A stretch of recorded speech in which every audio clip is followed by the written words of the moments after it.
Chapter 13. Days went by and weeks.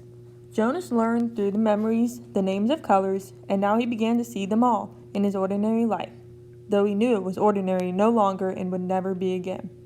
But they didn't last.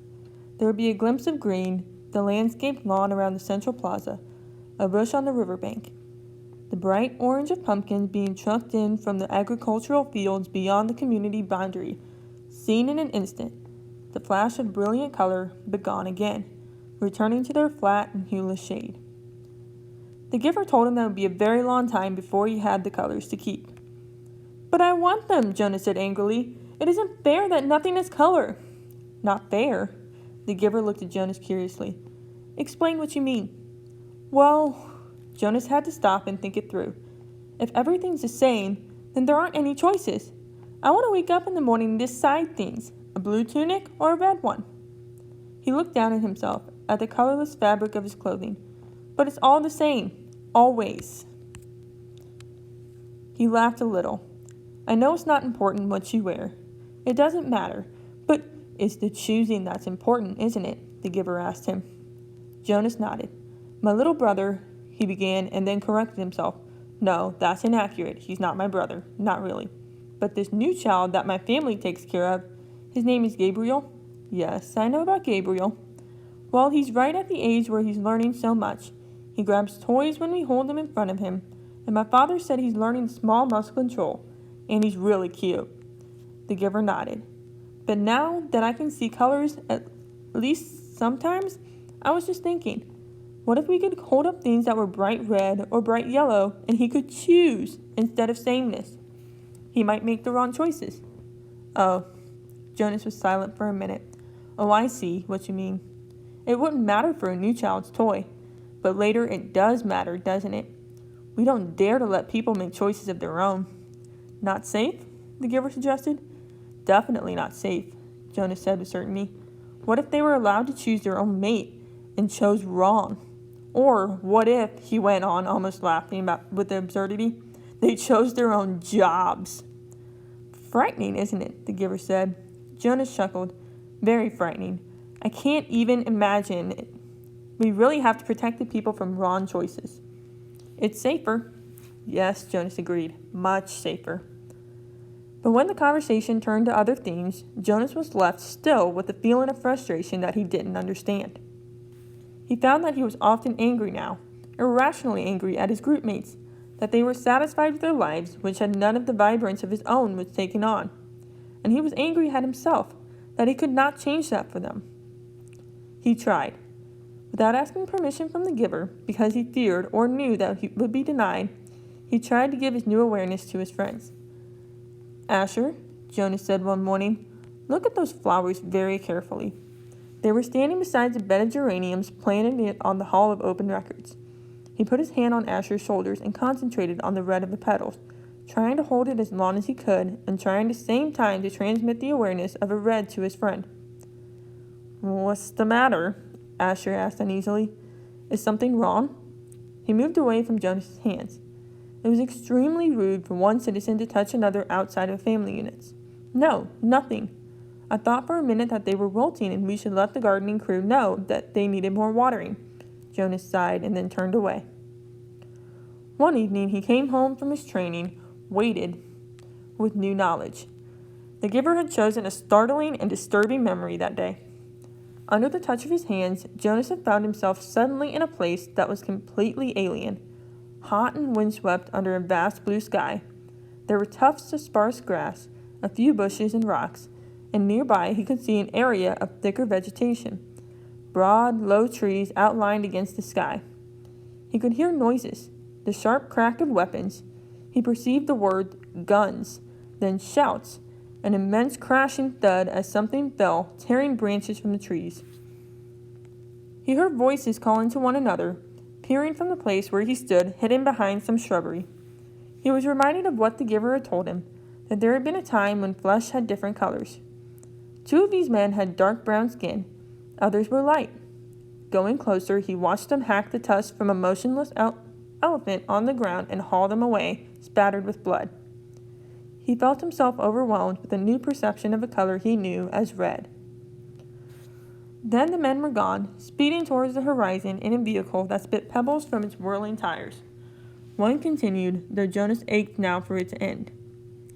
Now he saw another elephant emerge from a place where it had stood hidden in the trees. Very slowly, it walked to the mutilated body and looked down. With its sinuous trunk, it stroked the huge corpse, then reached up, broke some leafy branches with a snap, and draped them over the mass of torn, thick flesh. Finally, it tilted its massive head, raised its trunk, and roared into the empty landscape. Jonas had never heard such a sound. It was a sound of rage and grief. It seemed never to end. He could still hear it when he opened his eyes and lay anguished on the bed where he received the memories. It continued to roar into his consciousness as he pedaled slowly home. "Lily," he asked that evening when his sister took her comfort object, the stuffed element, from the shelf, "did you know that once there really were elephants, live ones?" She glanced down at the ragged comfort object and grinned. "Right," she said skeptically. "Sure, Jonas." Jonas went and sat beside him while his father untied Lily's hair ribbons and combed her hair. He placed one hand on each of their shoulders. With all of his being, he tried to give each of them a piece of memory, not of the tortured cry of the elephant, but of the being of the elephant, of the towering, immense creature and the meticulous touch which had tended its friend at the end. But his father had continued to comb Lily's long hair, and Lily, impatient, had finally wiggled out under her brother's touch. "Jonas," she said, "you're hurting me with your hand." "I apologize for hurting you, Lily," Jonas mumbled and took his hand away. "Accept your apology," Lily responded indifferently, stroking the lifeless elephant.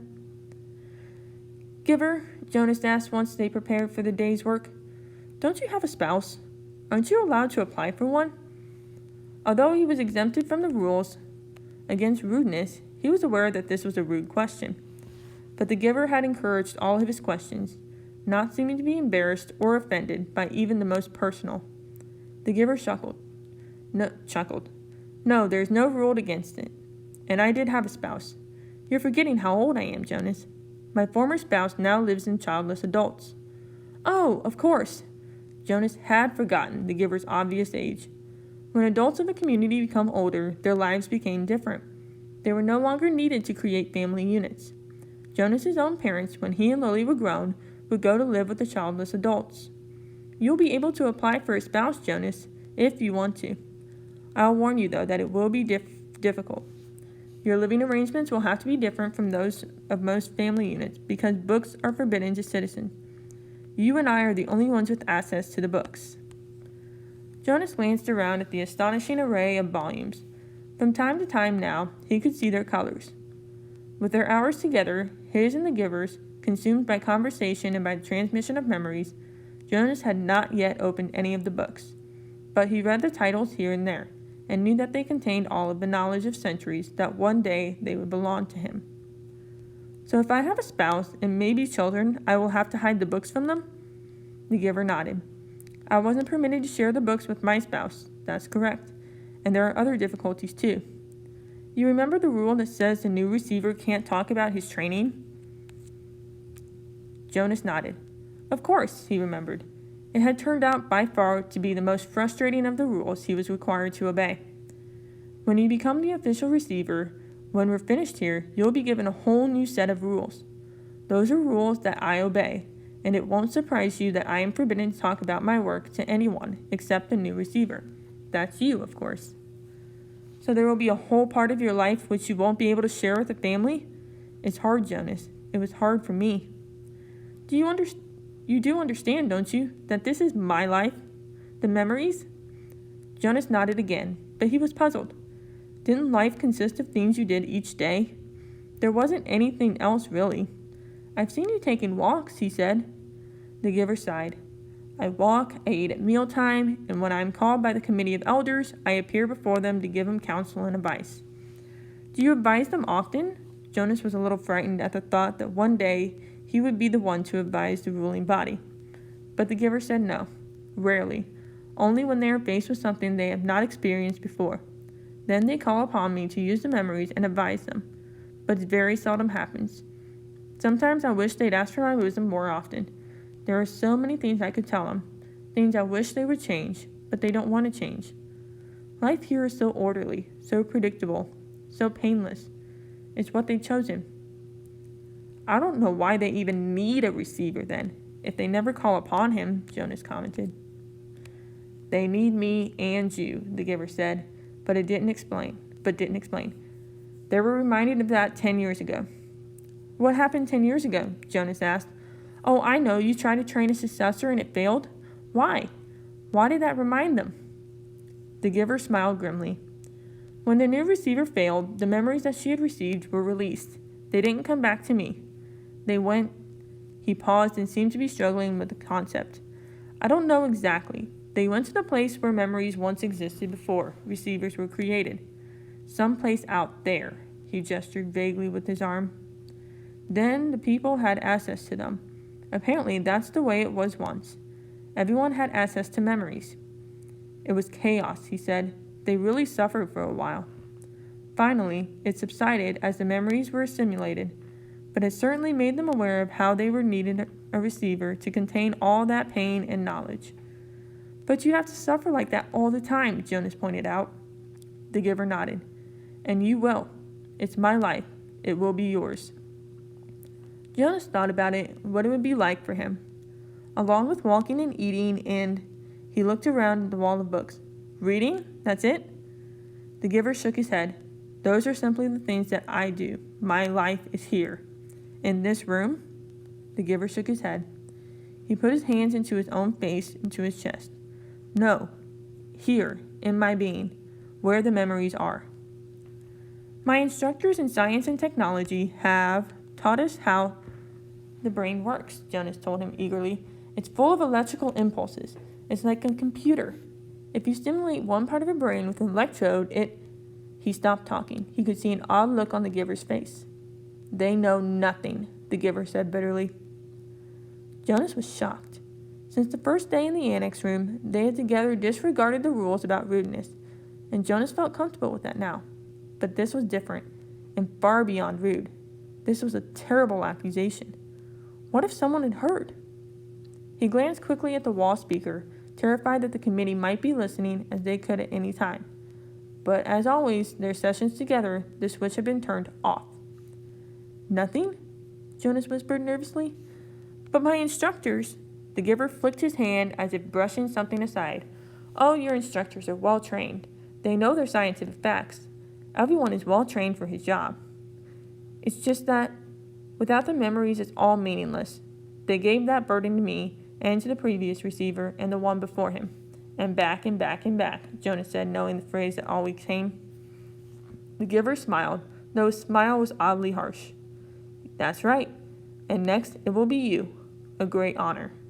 Yes, sir. They told me that at the ceremony. The very highest honor. Some afternoons, the giver sent him away without training. Jonas knew, on days when he arrived, to find the giver hunched over, rocking his body slightly back and forth, his face pale, that he would be sent away. Go, the giver would tell him tensely. I'm in pain today. Come back tomorrow. On those days, worried and disappointed, Jonas would walk alone beside the river. The paths were empty of people except for the few delivery crews and landscape workers, here and there. Small children were all at the child care center after school, and the older ones busy with volunteer hours or training. By himself, he tested his own developing memory. He watched the landscape for glimpses of green that he knew was embedded in the shrubbery. When it came flickering into his consciousness, he focused upon it, keeping it there, darkening it, holding it in his vision as long as possible until his head hurt and he let it fade away. He stared at the flat, colorless sky, bringing blue from it, and remembered sunshine until finally, for an instant, he could feel warmth. He stood at the foot of a bridge that spanned the river, the bridge that citizens were allowed to cross only on official business. Jonas had crossed it on school trips, visiting the outlying communities, and he knew that land beyond the bridge was much the same, flat and well-ordered with fields of agriculture. The other communities he had seen on visits were essentially the same as his own. The only differences were slightly altered styles of dwellings, slightly different schedules in the school. He wondered what lay in the far distance where he had never gone. The land didn't end beyond those nearby communities. Were there hills elsewhere? Were there vast, wind-torn areas like the place he had seen in the memory, the place where the elephant died? Giver, he asked one afternoon following a day where he had been sent away, what causes you pain? When the giver was silent, Jonas continued, the chief elder told me at the beginning that the receiving of memory causes terrible pain, and you described it for me that the failure of the last new receiver released painful memories to the community. But I haven't suffered, Giver. Not really, Jonas smiled. Oh, I remember the sunburn you gave me on the very first day, but that wasn't so terrible. What is it that makes you suffer so much? If you gave some of it to me, maybe your pain would be less. The giver nodded. Lie down, he said. It's time, I suppose. I can't shield you forever. You'll have to take it all on eventually. Let me think, he went on, when Jonas was on the bed, waiting a little fearful. All right, the giver said after a moment. I've decided. We'll start with something familiar. Let's go once again to a hill and a sled. He placed his hands on Jonas's back.